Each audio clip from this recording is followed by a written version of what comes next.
صدر نشین محفل اور جناب حاضرین گرامی، السلام علیکم۔ 25 دسمبر 1876 کراچی میں پیدا ہونے والے اس بچے کی آنکھیں مستقبل کے حسین سائے سے منور تھیں۔ اس دیش کا خواب دیکھا تو اقبال نے، لیکن اسے جاگتی آنکھوں کی تعبیر بنانے کا ذمہ قائد نے اپنے سر لیا، اور بالآخر لاکھوں مسلمانوں کی قربانیوں اور بے لوث کوششوں کے بعد پاکستان معرض وجود میں آیا۔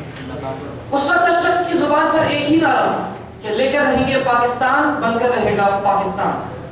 ایسا پاکستان جو خودداری اور عزت نفس کا امین ہو، جہاں اقلیتوں کو اپنے حقوق کے لیے آواز اٹھانے کی ضرورت نہ ہو، جہاں زمینداروں اور جاگیرداروں کے ہاتھ محنت کشوں کے خون پسینے سے تر نہ ہو، اور جو صحیح معنوں میں ایک اسلامی ریاست ہو۔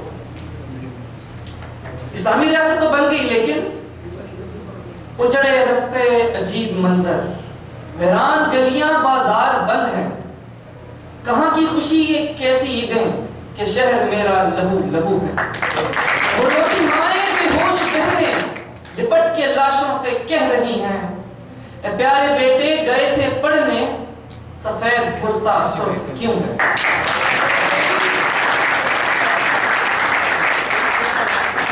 جناب اعلیٰ، میں نے جب اس مایوسی کے اندھیروں میں ڈوبی اپنی عوام کے حالات زندگی پر ایک گہری نظر ڈالی تو افسوس ہوا، بہت افسوس ہوا۔ کہیں میں نے بھوک سے بلکتے معصوم بچوں کی آوازیں سنی تو کہیں میں نے ان وزراء کے فرنگی کتوں کو سیر ہوتے دیکھا، کہیں بازاروں میں بکتی آدم کی بیٹی دیکھی تو کہیں میں نے عافیہ صدیقی کی ماں کو اس کے انتظار میں پل پل مرتے دیکھا، کہیں اولاد برائے فروخت کے نعرے سنے تو کہیں میں نے ان عہدے داروں کے تن پہ لاکھوں کا لباس دیکھا، دہشت گرد حملوں میں مرنے والوں کی لاشوں کو دیکھا، عورتوں کے اجڑتے سہاگوں کو دیکھا۔ میں کیا بتاؤں میں نے کیا کیا دیکھا جناب اعلیٰ، میں نے اس ملک کے ہر شہر، ہر کوچے میں کربلا کا میدان دیکھا۔ تو بے اختیار میری زبان پر یہ الفاظ آ گئے، کیا یہ ہے وہ پاکستان؟ کیا یہ ہے وہ پاکستان جس کے لیے لاکھوں مسلمانوں نے اپنے لہو سے مقتل گاہوں کو سجایا تھا؟ کئی بیٹیوں نے سرے بازار اپنی عزتوں کو نیلام کروایا تھا، کئی شہیدوں نے جس خطے کے لیے اپنا لہو بہایا تھا، کیا یہ ہے وہ سرزمین؟ نہیں، دوسروں کے ٹکڑوں پر پلنے والا یہ پاکستان کا ریاضت کا پاکستان نہیں، جس کی معیشت زندگی کی آخری سانسیں لے رہی ہو، جس کے بچے کبھی سردی کی شدت سے ٹھٹر کر، کبھی بھوک کی سختی سے بلک کر اور کبھی دہشت گردوں کی گولیوں سے تڑپ کر اپنی جان کی بازی ہار دیں۔ یہ قائد اعظم کا پاکستان ہو ہی نہیں سکتا۔ لیکن جناب اعلیٰ، کیا مشکلات سے گھبرا کر کسی شتر مرغ کی مانند اپنا سر ریت میں دبا لیا جائے؟ میں آج کا نوجوان قائد کے افکار پر ایمان رکھتا ہوں۔ میں یہ بات جانتا ہوں کہ قائد کا پاکستان صرف اسی صورت حاصل کیا جا سکتا ہے جب ان کے وضع کیے گئے اصولوں پر زندگی گزاری جائے۔ اتحاد، ایمان، تنظیم۔ جناب اعلیٰ، بحیثیت قوم اگر ہم دشمن کے خلاف متحد ہو جائیں تو کون سی ماں نے آج تک راشد منہاس اور میجر عزیز بھٹی جیسے جلدی سپوت جنم نہیں دی؟ بحیثیت قوم اگر ہم متحد ہو جائیں تو دنیاوی مال و اسباب کے ڈھیر جمع ہو جائیں جو یہ صدقات کے انبار زلزلے اور سیلاب سے متاثرہ لوگوں کی بستیاں دوبارہ بسانے کے لیے کافی ہوں۔ اور بحیثیت قوم اگر ہم متحد ہو جائیں تو فضل اللہ اور ریمنڈ ڈیوس جیسے درندہ صفت لوگوں کی نسلوں تک پہنچ جائیں۔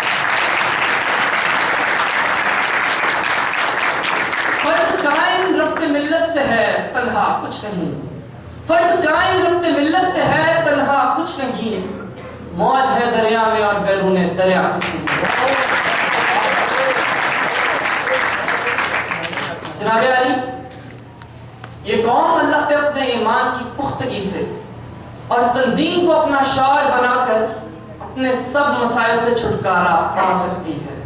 یہ چاہے تو حسن انتظام سے اپنی مرتی ہوئی معیشت میں زندگی کی روح پھونک دے اور بلند آواز نااہل حکمرانوں کو یہ بات جتلا دے کہ دیپ جن کے صرف محلات ہی میں جلیں، دیپ جن کے صرف محلات ہی میں جلیں، چند لوگوں کی خواہشوں کو لے کر چلیں، وہ جو سائے میں ہر مصلحت کے پلیں، ایسے دستور کو صبح بے نور کو میں نہیں مانتا، میں نہیں جانتا، میں بھی خائف نہیں تختائے دار سے، میں بھی خائف نہیں تختائے دار سے، میں بھی منصور ہوں کہہ دو یہ اغیار دیوار سے ظلم کی بات کو، جہل کی رات کو، میں نہیں مانتا، میں نہیں جانتا، میں نہیں مانتا، میں نہیں جانتا۔ جناب علی، میں آج کا نوجوان قائد کے اس یوم ولادت پر اپنے قائد سے اس بات کا عہد کرتا ہوں کہ میں وہ ہر کام کر جاؤں گا جس سے پاکستان کی خوشیاں واپس لوٹ سکیں۔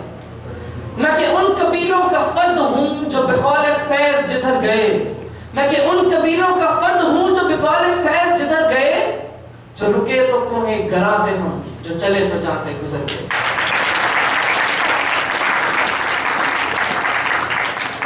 جناب اعلیٰ، یہ محض باتیں نہیں کہ گفتار کے غازی تو بہت ہوتے ہیں۔ میں تو وہ شہید ہوں جو اپنے زور بازو پر انحصار کرتا ہے۔ میں تلوار نہیں چلا سکتا، بندوق نہیں اٹھا سکتا، لیکن میرے ہاتھ میں قلم ہے۔ میں اپنے قلم کی طاقت سے دشمنوں کی صفوں میں انتشار پھیلا دوں گا کہ میرے قلم میں سیاہی نہیں، لہو ہے۔ میرے وطن کے معصوم بچوں کا لہو، گرمی اور ہوس کے عالم میں گندم کی فصل کاٹنے والوں کا لہو، روزی کمانے کی خاطر اپنے دیش سے میلوں دور بیٹھے اس باپ کی آنکھوں کا لہو جس نے کئی سالوں سے اپنے پیاروں کی صورت نہیں دیکھی۔